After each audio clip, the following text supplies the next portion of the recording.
When Moses hears God's call to action, the guy comes up with so many excuses, eventually just ending with, please just send someone else.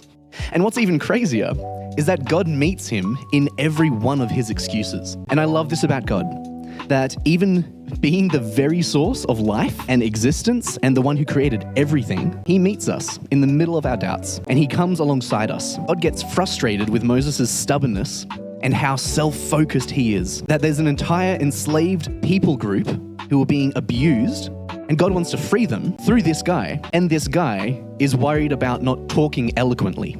When God gets your attention, how do you respond? So I take this moment seriously because when God invites us to partner with him, it's a big deal. So Moses is worrying about every part of this and he's considering himself and what he's capable of.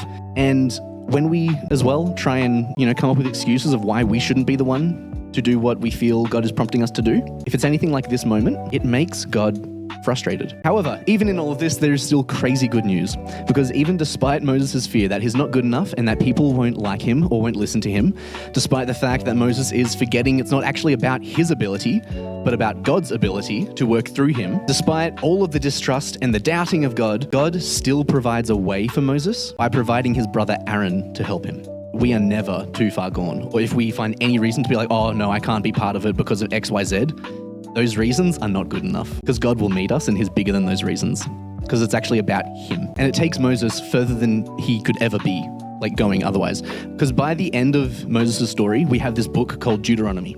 So this guy who worried about not speaking well enough, by the end of his life of following God and trusting him, he gets up there. Moses is there sharing and proclaiming all of these good things that God has done and, instructing the Israelites and leading the people.